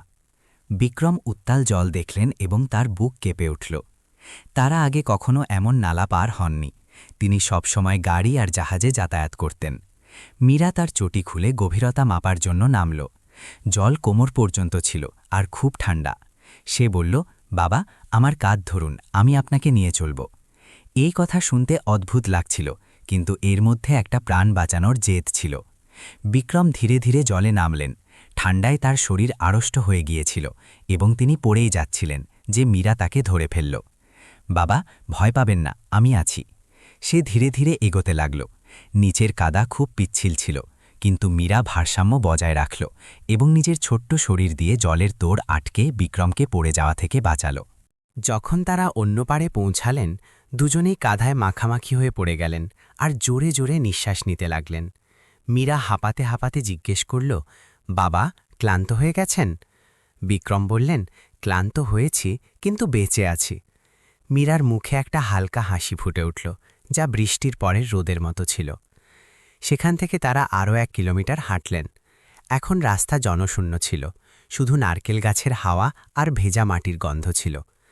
তখনই এক মোড়ে মীরা হঠাৎ থেমে গেল আর ইশারা করল, বাবা, থামুন। বিক্রমের মনে হল কেউ তাদের অনুসরণ করছে, কিন্তু মীরা মাটির দিকে তাকাচ্ছিল। ভেজা মাটিতে একটা টাটকা জুতোর ছাপ ছিল। এটি কোনো পুরুষের জুতোর ছাপ ছিল আর সেই দিকেই যাচ্ছিল যেদিকে তারা যাচ্ছিলেন। মীরা ঝুঁকে দেখে বলল, এই ছাপ একদম টাটকা। বাবা, আমাদের আগে কেউ এখানে এসেছে। জানি না ওরা সেই লোকগুলো নাকি অন্য কেউ। বাতাসে উত্তেজনা ছড়িয়ে পড়ল। বিক্রম বললেন, যদি ওরা এই রাস্তাতেও চলে এসে থাকে তবে। মীরা দীর্ঘশ্বাস নিল আর বলল, কিছু হবে না বাবা, আমি অন্য একটা রাস্তা জানি। এই পায়ে চলা পথটা ঝোপঝাড়ের মাঝ দিয়ে গিয়ে সরাসরি সেই পুরনো কাঠের পুল পর্যন্ত নিয়ে যাবে। ওই পুলটা খুব পুরনো, ওখান দিয়ে কেউ যায় না। সে বিক্রমের হাত ধরল আর ঝোপের ভেতরে ঢোকে পড়ল। কাঁটা তাদের কাপড়ে আটকে যাচ্ছিল, কিন্তু তারা থামলেন না। কিছুক্ষণ পর তারা সেই পুরনো কাঠের পুলটা দেখতে পেলেন, যা একটা ছোট খালের উপর তৈরি ছিল আর জামুন বস্তিকে সংযুক্ত করত। পুলটা এতটাই জরাজীর্ণ ছিল যে বাতাসে দুলছিল আর সেখান থেকে মর্মর শব্দ আসছিল। মীরা ঘুরে তাকিয়ে বলল, বাবা, এই পুলের ওপারে চামুন বস্তি, আর তারপর মোহন কাকার বাড়ি। বিক্রমের শ্বাস ফুলছিল। তিনি সেই দড়িটা শক্ত করে ধরলেন, যার মাধ্যমে তিনি মীরার সাথে বাধা ছিলেন। মীরা গম্ভীর হয়ে বলল, বাবা, আমার কথা মন দিয়ে শুনুন। এই পুল খুব দুর্বল। যেখানে আমি পা রাখব, আপনাকে ঠিক সেখানেই পা রাখতে হবে। একটুও এদিক ওদিক করবেন না। বিক্রম মাথা নাড়লেন, যদিও তার পা আর চলছিল না। আমার তোমার ওপর ভরসা আছে মীরা। মীরা প্রথম কদম বাড়াল। সে হালকা ছিল, তাই পুল শুধু অল্প একটু নড়ল। বাবা, ধীরে ধীরে আমার পেছনে আসুন। বিক্রম পুলে পা রাখলেন। তার ওজনে কাঠ নিচে দবে গেল আর একটা ভয়ঙ্কর আওয়াজ হল। তিনি ভয় পেয়ে গেলেন, কিন্তু মীরার কাঁধ ধরে এগোতে থাকলেন। নিচে জল প্রবল বেগে বইছিল, যা কোনো বিপদের মতো মনে হচ্ছিল। অর্ধেক পুল পার করার পর মীরা ফিরল আর কিছু বলতে যাবে, তখনই একটা বিকট শব্দ হল। করাত করে পুলের একটা তক্তা বিক্রমের পায়ের নিচ থেকে ভেঙে গেল। বিক্রমের ভারসাম্য বিগড়ে গেল আর তিনি পেছনের দিকে পড়ে গেলেন। তার একটা পা শূন্যে ঝুলতে লাগল। বাবা, মীরা চিৎকার করে বিক্রমের হাত জাপটে ধরল। মীরার ছোট শরীরটা ঝটকা দিয়ে সামনে এলো আর তার পা পুলের কাঠগুলোর মধ্যে আটকে গেল। নিচের জল ছিটকে তাদের মুখে এলো। বিক্রম কাঁপছিলেন, তার মুখ ভয়ে সাদা হয়ে গিয়েছিল। যদি মীরা না থাকত তবে তিনি নিচে পড়ে যেতেন। মীরা দাঁতে দাঁত চেপে তাকে টানল। বাবা, ভয় পাবেন না, আমি আপনাকে পড়তে দেব না। 8 বছরের সেই বাচ্চার মধ্যে সেই মুহূর্তে দুনিয়ার সব শক্তি চলে এসেছিল। সে পুরো প্রাণ লাগিয়ে বিক্রমকে আবার পুলের ওপর দাঁড় করাল। যখন তারা অন্য পারে পৌঁছালেন, তখন মীরা মাটিতে পড়ে গেল আর জোরে জোরে শ্বাস নিতে লাগল। বিক্রমও সেখানে বসে পড়লেন। তার অর্ধেক কোট ভিজে গিয়েছিল। কিছুক্ষণ পর যখন শ্বাস নিয়ন্ত্রণে এলো, তখন মীরা বিক্রমকে দেখল। তার চোখ তখনও ভয়ে লাল ছিল। বাবা, আপনি আমাকে ভয় পাইয়ে দিয়েছিলেন। বিক্রম লজ্জিত হয়ে মাথা নিচু করে নিলেন। আমাকে ক্ষমা করে দাও মা, আমি ঘাবড়ে গিয়েছিলাম। মীরা তাকে দেখল আর তারপর হেসে ফেলল। আপনি এত বড় হয়েও ক্ষমা চাইছেন? তার হাসি পরিবেশটাকে কিছুটা হালকা করে দিল। তারা আবার উঠলেন আর জামুন বস্তির দিকে এলেন। সামনে নারকেলের উঁচু গাছ আর ছোট ছোট ঘরের একটা সারি দেখা গেল। মুরগির আওয়াজ আর মানুষের কথাবার্তা শুনে মনে হলো যেন তারা অন্য কোনো দুনিয়ায় চলে এসেছেন। এখানে সেই আতঙ্ক ছিল না যা থেকে তারা পালাচ্ছিলেন। মীরা বলল, মা বলল তো মোহন কাকার বাড়ি বস্তির একদম শেষে, যার বাইরে বাঁশের বেড়া আছে। বিক্রম ধীরে ধীরে হাঁটছিলেন। তার বুক দুরুদুরু করছিল। মোহন কি এখনও সেখানে থাকেন? তিনি কি সাহায্য করবেন? বস্তিতে ঢুকতেই মানুষ তাদের দিকে হাঁ করে তাকাতে লাগল। এক কাদামাখা বৃদ্ধ আর এক জরাজীর্ণ বাচ্চাকে হাত ধরে হাঁটতে দেখে সবাই অবাক ছিল। এক বৃদ্ধা মহিলা জিজ্ঞেস করলেন, ওরে খুকি, এই দাদুকে কি হয়েছে ওনার? মীরা বিনয়ের সাথে বলল, উনি পড়ে গিয়েছিলেন। আমি ওনাকে ওনার পরিচিত একজনের কাছে নিয়ে যাচ্ছি। সে বেশি কথা বলতে চাইছিল না, কারণ খবর ছড়িয়ে পড়ার ভয় ছিল। একটু এগিয়ে গিয়ে মীরা একটা ছোট ঘরের দিকে ইশারা করল, যা দুটো বড় গাছের ছায়া ছিল। ওই দেখুন বাবা, মোহন কাকার বাড়ি। ওই লাল টালি দেওয়া ছাদটা আমার মনে আছে। বিক্রমের আশা জেগে উঠল। এটি সেই ঘর যেখানে তিনি 20 বছর আগে এসেছিলেন। মোহন কি এখনও সেখানেই হবেন? দুজনে ঘরের দরজায় দাঁড়িয়ে গেলেন। তাদের শ্বাস থেমেছিল। মীরা সাহস করে দরজায় 3 বার ধাক্কা দিল। খটখট খট। ভেতরে নীরবতা ছিল। তারপর একটা চেনা ভারী কণ্ঠস্বর এলো, কে? দাঁড়াও, আসছি। বিক্রম মীরার হাত শক্ত করে ধরলেন। দরজা একটা ক্যাচ ক্যাচ শব্দ করে খুলল। সামনে 50 বছরের এক লোক দাঁড়িয়েছিল, যার চুলে পাক ধরেছে আর মুখে কঠোর পরিশ্রমের রেখা। সে প্রথমে মীরাকে দেখল, আর তারপর তার নজর বিক্রমের ক্লান্ত আর কাদামাখা মুখের উপর পড়ল। প্রথমে মোহনের মুখে শুধু প্রশ্ন ছিল, কিন্তু পরের মুহূর্তেই তার চোখ কপালে উঠল আর হাত থেকে ঝাড়ুটা মাটিতে পড়ে গেল। হে ভগবান! মোহনের গলার স্বর কাঁপছিল, যেন সে নিজের চোখকে বিশ্বাস করতে পারছে না। এটা কি সত্যিই মালিক বিক্রম সাহেব? বিক্রম চুপ করে দাঁড়িয়ে থাকলেন। তার চোখ দিয়ে এক ফোঁটা জল গড়িয়ে পড়ল। তিনি হাসার চেষ্টা করে বললেন, হ্যাঁ মোহন, আমি। মোহন মুখে হাত চাপা দিল আর এক কদম পিছিয়ে গেল। তারপর সে দৌড়ে এলো আর বিক্রমকে সামলে নিল। আরে মালিক, আপনি তো মারা গিয়েছিলেন। আমি খবর শুনেছিলাম যে একই অবস্থা হয়েছে আপনার। মীরা সেই দুই লোককে জড়িয়ে ধরে কাঁদতে দেখে আবেগপ্রবণ হয়ে পড়ল। সে বড়দের এভাবে কাঁদতে কখনো দেখেনি। কিছুক্ষণ পর মোহন নিজেকে সামলালো আর দরজা পুরোপুরি খুলে দিল। ভেতরে আসুন তাড়াতাড়ি, আপনি তো একদম শুকিয়ে গেছেন। মীরা বিক্রমকে ভেতরে নিয়ে গিয়ে চেয়ারে বসালো। ঘর ছোট ছিল কিন্তু পরিষ্কার পরিচ্ছন্ন। আদা দেওয়া চায়ের সুগন্ধ মীরাকে অনুভব করালো যে তারা নিরাপদ। মোহন মীরাকে গরম জল দিল আর বলল, খেয়ে নাও মা। বিক্রম চোখ বন্ধ করলেন আর দীর্ঘশ্বাস নিলেন। আমার ছেলে আর আমার মেয়ে, ওরা আমাকে জ্যান্ত কবর দিয়েছিল। এই কথা শুনতেই ঘরে নীরবতা নেমে এলো। মোহন স্তম্ভিত হয়ে গেল, তার মুখ রাগে লাল হয়ে গেল। জ্যান্ত কবর? বিক্রম মাথা নাড়লেন। আমি মাটি ফেলার সময় ওদের গলা শুনেছিলাম। রোহান বলছিল যে একে কবর দাও, বেঁচে থাকলে আরও পয়সা নষ্ট হবে। মীরা মুখ ঘুরিয়ে নিল। সেই মুহূর্তটা মনে করে তার কান্না পাচ্ছিল। মোহন টেবিলে মুষ্টি আঘাত করল। দুনিয়ায় এমন সন্তানও থাকে? ধিক্কার ওদের ওপর। মোহনের রাগ বিক্রমকে সান্ত্বনা দিল যে অন্তত কেউ একজন আছে যে তার কষ্টটা বুঝতে পারছে। মোহন জিজ্ঞেস করল, মালিক, আপনার কাছে কি কোনো প্রমাণ আছে? বিক্রম না সূচক মাথা নাড়লেন আর মীরার হাত ধরে বললেন, যদি এই বাচ্চাটি না থাকত তবে আমি মরে যেতাম। মোহন মীরাকে সম্মানের সাথে দেখল। এই বাচ্চাটি সাক্ষাৎ ভগবানের রূপ। তারপর সে বিক্রমকে বলল, কিন্তু মালিক, ওদের শাস্তি দেওয়ার জন্য শুধু আপনার কথা যথেষ্ট হবে না, ওরা আপনাকে পাগল প্রমাণ করে দেবে। বিক্রম বললেন, আমি জানি, সেই জন্যই আমি তোমার কাছে এসেছি। আমার মনে আছে তুমি একটা কন্ট্রাক্টের কপি নিজের কাছে রেখেছিলে, যার ওপর ওরা আমার জাল দস্তখত করেছিল। সেটা কি এখনও আছে? মোহন কপালে হাত দিয়ে ভাবতে লাগল। আমার মনে আছে যে আমি একটা ফটোকপি যত্ন করে রেখেছিলাম, কিন্তু সেটা অনেক পুরনো কথা, আমাকে খুঁজতে হবে। মীরা ভয়ের চোটে মাঝখানেই বলে উঠল, কাকা, প্লিজ বাবাকে সাহায্য করো। যদি প্রমাণ না মেলে তবে ওরা আমাদের ধরে ফেলবে। মোহন মীরাকে দেখল আর তারপর বিক্রমকে। তার চোখে এক দৃঢ় সংকল্প ছিল। সে বলল, আপনি চিন্তা করবেন না মালিক, যদি আমাকে পুরো ঘর উল্টে দিতে হয় তবু আমি ওই কাগজ খুঁজে বের করব। মোহন উঠে ভেতরের ঘরে গেল। সেখানে কাঠের পুরনো আলমারি আর সিন্দুকগুলো হাতড়াতে লাগল। মীরা দরজায় দাঁড়িয়ে দেখছিল। তার বুক ঢিপঢিপ করছিল। সেই পুরনো ফাইল কি তাদের বাঁচাতে পারবে, নাকি ওটা স্রেফ রদ্দি কাগজ হবে? তখনই ঘর থেকে একটা আওয়াজ এলো, দাঁড়ান। মীরা আর বিক্রম দুজনেই মাথা তুললেন। মোহন বাইরে এলো। তার হাতে একটা হলুদ হয়ে যাওয়া পুরনো ফাইল ছিল। সে টেবিলের ওপর সেই ফাইল রাখল আর তার গলা কাঁপছিল, কিন্তু তাতে বিশ্বাস ছিল। আমার মনে হয় আমরা সেই জিনিসটা পেয়ে গেছি যার খোঁজ আপনি করছিলেন। ঘরে নিস্তব্ধতা নেমে এলো। মীরা টেবিলটা শক্ত করে ধরল। তাদের ভাগ্য বদলাতে চলেছিল, আর সেই পাষণ্ডদের মাথায় আকাশ ভেঙে পড়তে চলেছিল। তিনজনের নজর সেই পাতার ওপর টিকেছিল যা মোহন খুলেছিল। ঝাপসা হয়ে যাওয়া অক্ষরগুলোর মাঝে পাতার শেষে করা সেই স্বাক্ষরটা খুব অদ্ভুত লাগছিল। সেই স্বাক্ষরটা খুব শক্ত আর কোণাকৃতি ছিল, যেখানে বিক্রমের স্বাক্ষর সবসময় খুব সাবলীল আর গোলাকৃতি হতো। বিক্রম ঝুঁকে মন দিয়ে দেখলেন, আর তার বুকটা যেন ফেটে যাচ্ছিল। এটা আমার দস্তখত নয়, তিনি ভারী গলায় বললেন। মোহন জোরে জোরে মাথা নাড়ল। আমি জানতাম মালিক, সেদিন ওরা আমাকে দিয়ে জোর করে ওই কন্ট্রাক্টটা ভেরিফাই করিয়েছিল।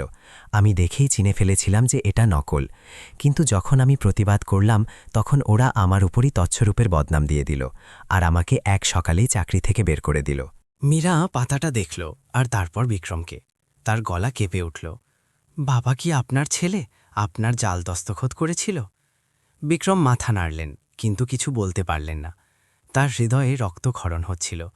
যখন কোনো বাইরের লোক অপমান করে তখন এতটা কষ্ট হয় না, কিন্তু যখন নিজের রক্তই জালিয়াতি করে সবকিছু কেড়ে নেয় তখন সেই আঘাত প্রাণঘাতী হয়। মোহন ফাইলটা টেবিলে রাখল আর হাঁটুতে হাত রেখে নিজেকে শান্ত করল। বিক্রমবাবু, এটা প্রমাণ, আর এটা খুব জরুরি। এটা প্রমাণ করে যে ওরা জালিয়াতি করেছে। এখন আপনাকে একা লড়াই করতে হবে না। মীরা খুশিতে নেচে উঠল। তার চোখ চিকচিক করছিল। তাহলে কি এখন আমরা এটা পুলিশকে দিতে পারি? ওরা কি বাবার ওপর ভরসা করবে? মোহন কপালে ভাঁজ নিয়ে ভাবল, হতে পারে, কিন্তু মা, এটা যথেষ্ট নয়। এটা শুধু একটা কন্ট্রাক্ট, যার ওপর জাল দস্তখত আছে। বিক্রমবাবুর পেছনে ওরা শুধু এটার জন্য পড়েনি। ওদের ভয় আছে যে মালিক আরও অনেক রহস্য ফাঁস করে দেবেন, যা ওরা যে কোনো মূল্যে লুকিয়ে রাখতে চায়। বিক্রম দীর্ঘশ্বাস ছাড়লেন। আমি জানি ওরা অনেক ভুল কাজ করেছে, কিন্তু আমি জানতাম না যে ওরা এই পর্যায়ে নেমে যাবে। মীরা বিক্রমের হাত ধরল। কিছু হবে না বাবা, আমরা আরও খুঁজব। যদি একটা থাকে তবে দ্বিতীয়টাও থাকবে। মোহন ওপরের দিকে তাকালো, আর মীরার কথা একমত হল। এই বাচ্চাটি ঠিকই বলছে, কিন্তু আমরা তাড়াহুড়ো করতে পারবো না। ওদের কাছে টাকা আছে, উকিল আছে, আর ক্ষমতা আছে। যদি আমরা সামান্যতম ভুল করি, তবে ওরা আমাদের আওয়াজ তোলার আগেই আমাদের শেষ করে দেবে। পুরো ঘরে একটা ভারী নীরবতা নেমে এলো। মীরা ঢোক গিলল, তার ভয় লাগতে লাগল। তাহলে এখন আমরা কি করব কাকা? মোহন ঘরে পায়চারি করতে লাগল, তার মাথা খুব তেজ কাজ করছিল। আমি একা হয়তো যথেষ্ট নই, কিন্তু আর একজন মানুষ আছেন যিনি আমাদের সাহায্য করতে পারেন। বিক্রম তৎক্ষণাৎ মাথা তুললেন, তার চোখে আশার আলো ছিল। কে? অ্যাডভোকেট টন্ডন। মোহন জবাব দিল, উনি পুরনো দিনে আপনার কোম্পানির লিগ্যাল অ্যাডভাইজার ছিলেন। উনি অন্যায় কাজ ঘৃণা করেন আর আপনাকে খুব শ্রদ্ধা করেন। আমার মনে হয় যদি উনি জানতে পারেন যে আপনি বেঁচে আছেন, তবে উকিল সাহেব আপনার পাশে দাঁড়াবেন। মীরা স্বস্তির নিঃশ্বাস নিল। তাহলে চলুন কাকা, আমরা এখনই উকিল আঙ্কেলের কাছে যাই। কিন্তু মোহন তৎক্ষণাৎ না করে দিল, আর তার মুখভঙ্গি বদলে গেল। না, এখন যাওয়া যাবে না। মীরা অবাক হয়ে জিজ্ঞেস করল, কেন? মোহন দুজনকে জানলার কাছে ডাকল আর ধীরে করে পর্দা সরালো। বস্তির গেটের বাইরে সেই কাঁচা রাস্তায় একটা কালো গাড়ি দাঁড়িয়েছিল, যেন কোনো শিকারী জন্তু ওত পেতে বসে আছে। 3টে লোক গাড়ির ওপর ভর দিয়ে দাঁড়িয়েছিল, আর প্রতিটি ঘরের দিকে তাকিয়েছিল। মাঝখানের লোকটি সিগারেট কেটে খেতে জোরে বলল, ওরা এই ঝুপড়িগুলোর মধ্যেই কোথাও লুকিয়ে আছে। প্রতিটা ঘর তল্লাশি করো। ওই বাচ্চাটা আর ওই বুড়োকে পাওয়া যায়, নইলে কেউ বাড়ি যাবে না। মীরার চোখ কোটরা থেকে বেরিয়ে আসার মতো হল। বিক্রম নিজের মুখে হাত দিয়ে নিলেন, তার শ্বাস দ্রুত হয়ে গেল। মোহন পর্দা নামিয়ে দিল, তার কপালে ঘাম এসে গিয়েছিল। ওরা এখানেও চলে এলো? বিক্রম কাঁপতে কাঁপতে বললেন। মীরা ভয়ের চোটে বিক্রমের হাত ধরে নিল। বাবা, ওরা শর্টকাটের কথা জেনে গেছে। মোহন দুজনকে চেয়ারে বসালো আর ফিসফিস করে বলল, এখন আমার কথা মন দিয়ে শোনো। আমরা এখন পালাতে পারবো না। যদি পালাই তবে ধরা পড়ে যাব। আমাদের এখানেই লুকিয়ে থাকতে হবে, যতক্ষণ না ওরা চলে যায়। মীরা ঘরের চারদিকে দেখল, কিন্তু সেখানে লুকানোর কোনো জায়গা ছিল না। কাকা, আপনার ঘর তো খুব ছোট, আমরা কোথায় লুকাবো? মোহনের হঠাৎ কিছু মনে পড়ল, আর সে নিজের কপালে হাত মারল। দাঁড়াও, গুদামের নিচে একটা গোপন ঘর আছে। পুরনো দিনে আমরা ওখানে শস্য নাকতাম, এখন ওটা খালি। দুজন লোক ওখানে অনায়াসেই থাকতে পারবে। বিক্রম ঘাবড়েছিলেন, কিন্তু যদি ওরা ভেতরে তল্লাশি করতে চলে আসে? মোহন বিক্রমের কান সা ভেবেল। না, ওরা ভেতরে আসবে না। এটা গরিবদের বস্তি, এখানে লোকজন জমা হয়ে যাবে, ওরা বেশি হাঙ্গামা করতে চাইবে না। মোহন উঠল আর পেছনের ঘরের দরজা খুলল। মীরা বিক্রমকে সামলে সেই ঘরে নিয়ে গেল, যেখানে ভাঙাচোরা জিনিসপত্র পড়েছিল। মোহন একটা ভারী কাঠের সিন্দুক সরালো, তো নিচে একটা চৌকো কাঠের ঢাকনা দেখা গেল। নিচে যাও, আর একদম শব্দ করো না। মীরা আগে নিচে নামল, তার পেছনে বিক্রম ধীরে ধীরে নিচে নামলেন। সেখানে ঘন অন্ধকার ছিল, আর মাটির গন্ধ আসছিল। জায়গা এতই কম ছিল যে দুজনকে গুটিসুটি মেরে বসতে হলো। যেমনই ঢাকনা বন্ধ হলো, বাইরে উঠোনে পায়ের আওয়াজ এলো। তারপর একটা লোক চিৎকার করল, ওই বুড়ো, দরজা খোল, আমাদের তল্লাহি করতে হবে। মীরা শ্বাস আটকে নিল, আর বিক্রম তার হাত শক্ত করে ধরলেন। ওপর থেকে মোহনের শান্ত গলা পাওয়া গেল, কি ব্যাপার ভাই সাহেব, এত শোরগোল কেন করছেন? আমার ঘরে কি তল্লাশি নেবেন? তুমি কি কোনো ভিখারি বাচ্চা আর এক বুড়োকে এখান দিয়ে যেতে দেখেছ? আমাদের সন্দেহ হচ্ছে ওরা এখানেই কোথাও আছে। ওপর থেকে জিনিসপত্র সরানোর আর ভারী পায়ের আওয়াজ আসছিল। মীরা থরথর করে কাঁপছিল, আর সে চোখ বন্ধ করে নিয়েছিল। যদি ওরা ঢাকনা খুলে ফেলে তবে সব শেষ। সেই কয়েকটা মুহূর্ত যেন সারা জীবনের মতো মনে হচ্ছিল। তারপর সেই লোকটার বিরক্তিভরা গলা শোনা গেল, এখানে কেউ নেই, চলো অন্য ঘরে দেখি। পায়ের শব্দ দূরে মিলিয়ে গেল। গাড়ি স্টার্ট হলো, আর তারপর নিস্তব্ধতা নেমে এলো। মীরা বিক্রমের কাঁধে মাথা রেখে শব্দ না করে কাঁদতে শুরু করল। আর বিক্রম তার জীবনে প্রথমবার এই জন্য চোখের জল ফেললেন যে তিনি আরও একবার বাঁচার সুযোগ পেলেন। যখন গাড়ির আওয়াজ পুরোপুরি মিলিয়ে গেল, তখন মোহন ঢাকনা খুলল। তার মুখ তখনও ফ্যাকাশে ছিল। তোমরা দুজনে তাড়াতাড়ি ওপরে এসো, ওরা চলে গেছে, কিন্তু সম্ভবত ওরা হাল ছাড়েনি। মীরা আগে ওপরে এলো। তার কাপড় ধুলোয় মাখামাখি ছিল, আর চুল আলুথালু ছিল। সে হাত বাড়িয়ে বিক্রমকে ওপরে টানল। যখন বিক্রম ঠান্ডা মেঝের ওপর দাঁড়ালেন, তখন তার পা কাঁপছিল। ওরা সত্যিই চায় যে আমি মরে যাই, বিক্রম হতাশ হয়ে বললেন। মীরা তৎক্ষণাৎ তার সামনে ঢাল হয়ে দাঁড়িয়ে গেল। বাবা, ভয় পাবেন না। ওরা যত রাগ করছে তার মানে হলো ওরা ভয় পাচ্ছে। ওরা শীঘ্রই কোনো ভুল করবে। মোহন সেই বাচ্চার সাহস দেখে অবাক হয়ে গেল।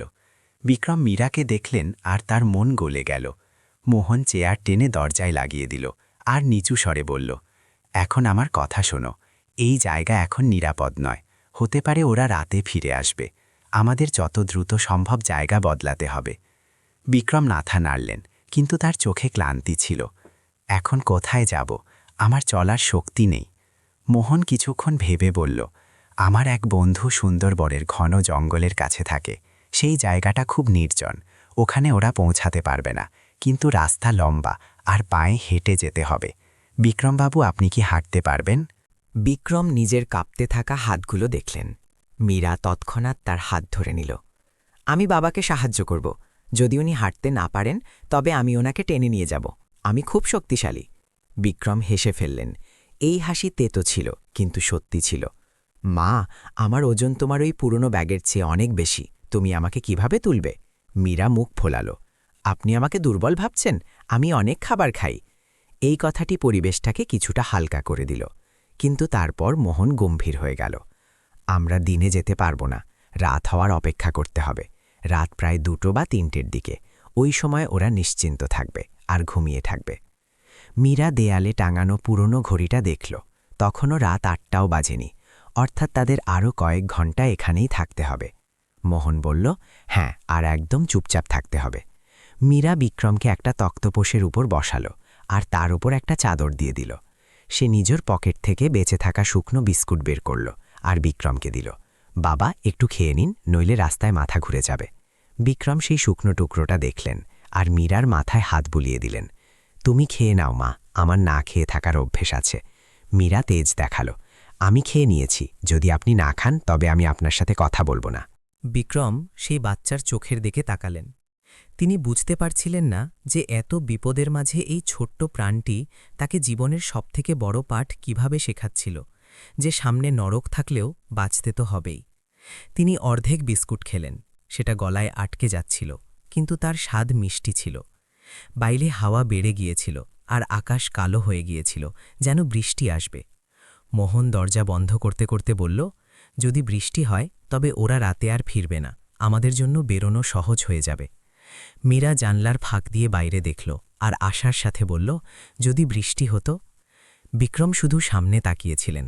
হঠাৎ তিনি বিড়বিড় করে বললেন, যখন ওদের মা মারা গিয়েছিলেন তখন আমি ভেবেছিলাম যে আমি যদি ওদের খুব ভালোবাসি তবে ওরাও আমাকে ভালোবাসবে।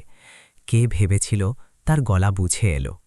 মীরা নিজের মাথা তার হাতের ওপর রাখল আর ধীরে ধীরে বলল, বাবা, এটা আপনার ভুল নয়। মানুষ ভালো না খারাপ সেটা আপনার হাতে নেই। বিক্রম সেই বাচ্চাটিকে দেখলেন যে তার পিঠ চাপড়ে দিচ্ছিল, ঠিক যেমন তার মা ছোটবেলায় করতেন। তার চোখের জল গড়িয়ে পড়ল। মোহন চুপচাপ এটা দেখছিল।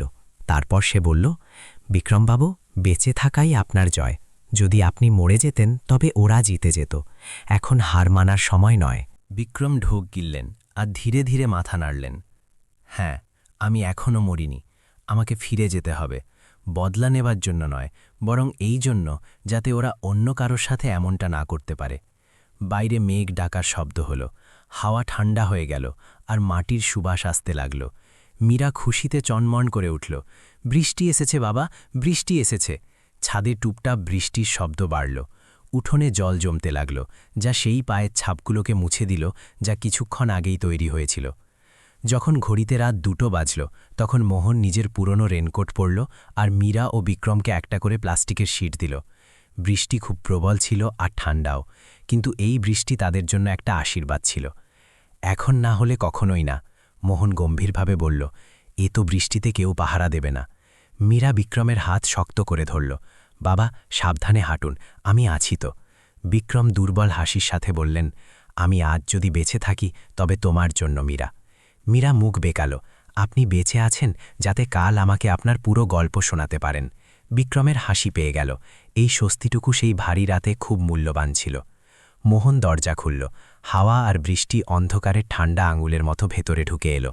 গলিতে কাদা ছিল আর প্রতিটি কদম বসে যাচ্ছিল, কিন্তু বৃষ্টির শব্দে তাদের পায়ের শব্দ পাওয়া যাচ্ছিল না। তিনটি ছায়া বৃষ্টির চাদরে মোড়ানো অবস্থায় বস্তির পেছনের রাস্তা দিয়ে বেরিয়ে গেল। বৃষ্টি সবকিছু ঝাপসা করে দিয়েছিল।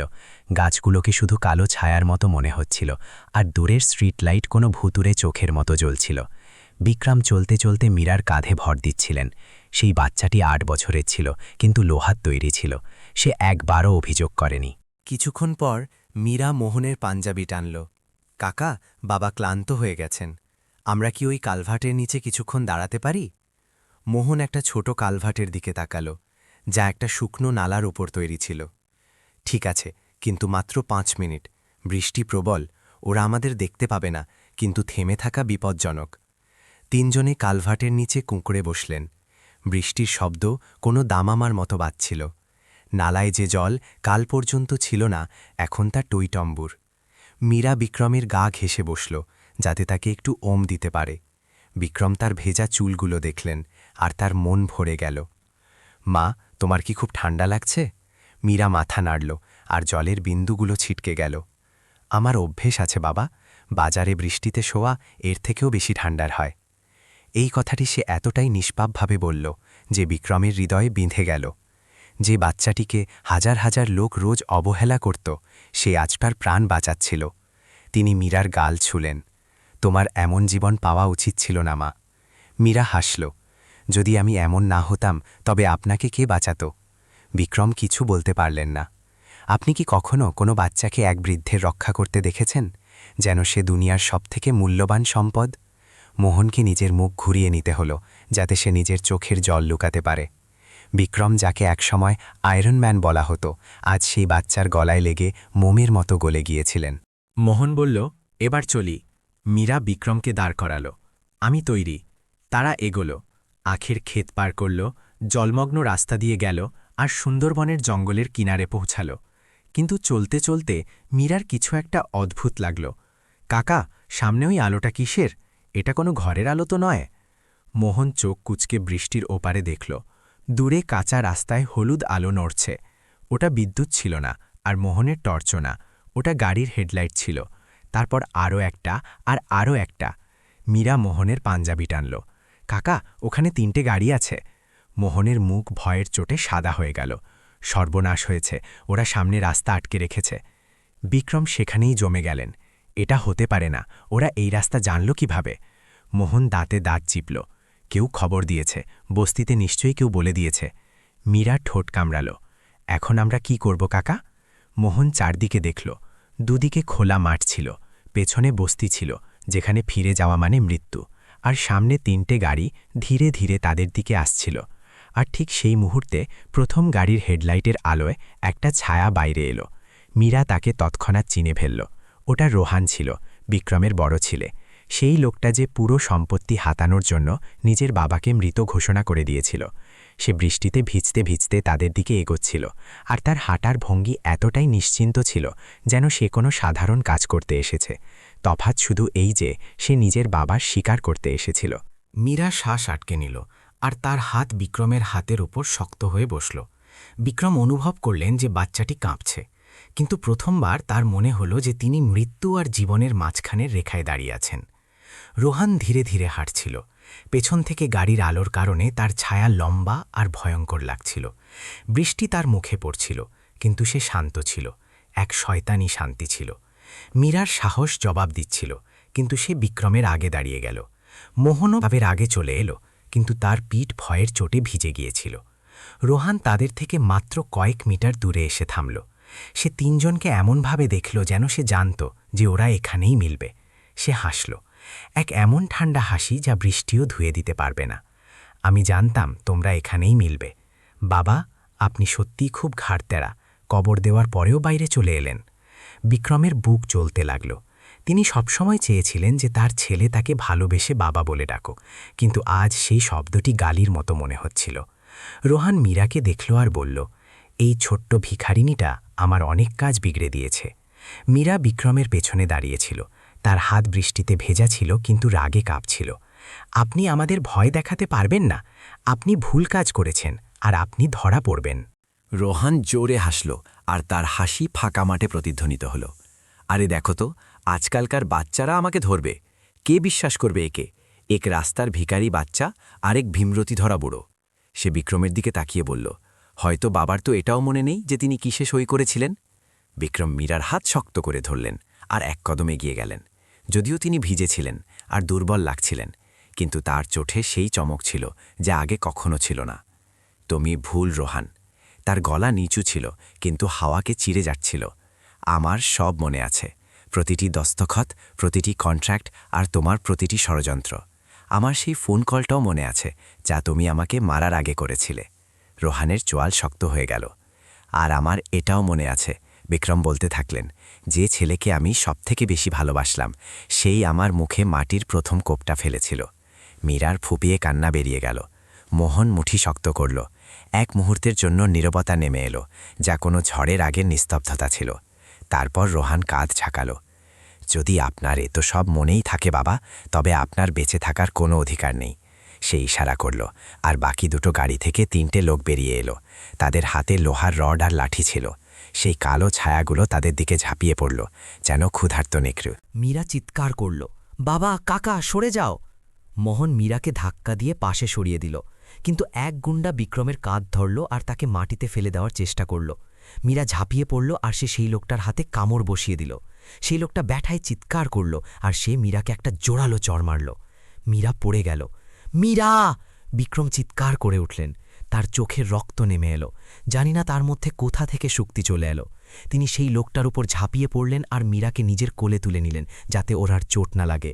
মীরার গালে লাল দাগ পড়ে গিয়েছিল, তবুও সে আবার দাঁড়িয়ে বিক্রমের আগে ঢাল হয়ে গেল। রোহান টিটকিরি দিল, বাহ, মরার সময়ও কত ভালোবাসা। সে ফোন বের করল আর নম্বর মেলালো। হ্যাঁ ভাই, কাজ খতম করতে চলেছি। কিন্তু সে আর কিছু বলার আগেই দূর থেকে সাইরেনের আওয়াজ ভেসে এলো। সাইরেনের আওয়াজ জোরালো হতে থাকল, আর লাল নীল আলো বৃষ্টি চিরে দেখা গেল। আলো সরাসরি রোহানের মুখে পড়ল। সে স্তম্ভিত হয়ে গেল। তো তোমরা পুলিশকে ডেকেছ? রোহান চিৎকার করে উঠল। মীরা কাঁপতে কাঁপতে মোহনকে দেখল। কাকা, আপনি ডেকেছেন? মোহন মাথা নাড়ল। আমি ডাকার কথা ভাবছিলাম, কিন্তু সুযোগ পাইনি। তারপর মোহন চোখ বড় বড় করে বিক্রমকে দেখল। মালিক কি অন্য কাউকে জানতেন? বিক্রম কিছুক্ষণ চুপ থাকলেন, তারপর ধীরে ধীরে বললেন, অ্যাডভোকেট টন্ডন, আমি শ্মশানে নিয়ে যাওয়ার ঠিক আগে ওনাকে মেসেজ করেছিলাম। মীরার চোখ বড় হয়ে গেল। আপনি কখন মেসেজ করলেন? যখন আমি গাড়িতে ছিলাম আর ওরা ভেবেছিল যে আমি বেহুশ আছি। আমি শুধু লিখেছিলাম, বাঁচাও। পুলিশের জিপ ব্রেক কষল আর কাদা ছিটকে উঠল। 4 জন পুলিশ অফিসার বাইরে এলেন, আর তাদের পেছনে এক লোক কালো শার্টে ছিলেন। তিনি অ্যাডভোকেট টন্ডন ছিলেন। তিনি চিৎকার করে বললেন, রোহান, থেমে যাও। রোহানের মুখ কাগজের মতো সাদা হয়ে গেল। তার গুন্ডারা পালানোর চেষ্টা করতে লাগল, কিন্তু পুলিশ তাদের চাপটে ধরল। অ্যাডভোকেট টন্ডন দৌড়ে বিক্রমের কাছে এলেন। তার চোখ লাল ছিল। বিক্রম স্যার, আপনি বেঁচে আছেন? আমার মনে হলো আমি আপনাকে হারিয়ে ফেলেছি। বিক্রম কাঁপছিলেন। আমি বেঁচে আছি উকিল সাহেব, এই বাচ্চাটির জন্য। মীরা সেখানেই দাঁড়িয়েছিল, তার গাল ফুলে গিয়েছিল। উকিল সাহেব ঝুঁকে মীরার কাঁধে হাত রাখলেন। ধন্যবাদ মা, তুমি শুধু একটা প্রাণ বাঁচাওনি, তুমি ইনসাফকে বাঁচিয়েছ। রোহান পাগলের মতো চিৎকার করছিল, এসব মিথ্যে, এই বুড়োটা পাগল হয়ে গেছে, এসব বানানো গল্প। কিন্তু তখনই মোহন এগিয়ে এলো, আর সে সেই হলুদ ফাইলটা পুলিশের সামনে বাড়িয়ে দিল। আর এই রইল 40 পাতার প্রমাণ। এই দস্তখতগুলো দেখুন, যে কেউ বলে দেবে এটা নকল। উকিল সাহেব কঠোর গলায় বললেন, আমার কাছে আসল ফাইল আছে, আর আমি আজ রাতেই এফআইআর দাখিল করে দিয়েছি। রোহান, তোমার খেলা শেষ। রোহান হাঁটুর ওপর ভেঙে পড়ল। বৃষ্টি আর তার চোখের জল মুখে মিশে একাকার হয়ে গেল। মীরা ঘুরল আর বিক্রমকে জড়িয়ে ধরল। বাবা, আমরা বেঁচে গেছি। বিক্রম ঝুঁকে সেই ছোট্ট প্রাণটিকে নিজের কোলে তুলে নিলেন। বৃষ্টির মাঝে তিনি সেই কথাটি বললেন যা তিনি পুরো জীবনে বলেননি, তোমার জন্য আমি জানতে পারলাম মা, যে মানুষ হওয়া আসলে কি।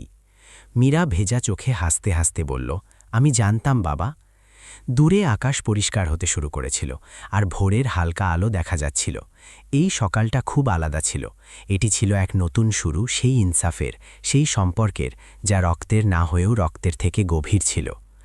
বিক্রমকে তার ধন সম্পদ বাঁচায়নি, বরং এক অপরিচিত বাচ্চা বাঁচিয়েছিল, যে তখন হাত বাড়িয়েছিল যখন পুরো পৃথিবী মুখ ফিরিয়ে নিয়েছিল, আর রোহানদের মতো লোকেদের তাদের কর্মের সাজা পাওয়া নিশ্চিত ছিল। বিক্রমের গল্প একটা তেতো সত্যি মনে করিয়ে দেয় যে মা বাবাকে শুধু ভালোবাসা চাই, বড় বাড়ি নয়, কিন্তু যদি সন্তান কুপুত্র হয় তবে সব সম্পদই বৃথা। যদি এই গল্পটি আপনার মন ছুঁয়ে যায় তবে কমেন্টে অবশ্যই জানাবেন। লাইক আর সাবস্ক্রাইব করতে ভুলবেন না, যাতে আমি আপনার জন্য এমন আরও গল্প আনতে পারি।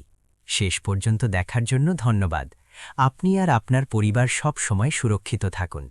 বন্ধুরা, আমাদের নিচে কমেন্ট করে অবশ্যই জানাবেন যে আপনারা এই ভিডিওটি কোথা থেকে দেখছেন, আর বিক্রম ও মীরার এই গল্পটি আপনাদের কেমন লাগল। এই গল্প কি আপনাদের মনও ছুঁয়ে নিয়েছে? নিজের মতামত আমাদের সাথে শেয়ার করতে ভুলবেন না। আমরা ভগবানের কাছে প্রার্থনা করি যে আপনি আর আপনার পরিবার সব সময় খুশি, সুস্থ আর সুরক্ষিত থাকুন। যদি আপনার কাছেও এমন কোনো অনন্য বা অনুপ্রেরণামূলক গল্প থাকে যা আপনি পৃথিবীকে শোনাতে চান, তবে আমাদের অবশ্যই পাঠাবেন। আমরা সেটি সবার সাথে ভাগ নেব। বন্ধুরা, আশা করি মীরা এবং বিক্রমের এই আবেগঘন কাহিনীটি আপনাদের ভালো লেগেছে। ভবিষ্যতে কি হতে পারে বা এই গল্পের কোনো অংশ কি আপনাকে বিশেষভাবে ভাবিয়েছে, আমাকে জানাতে পারেন।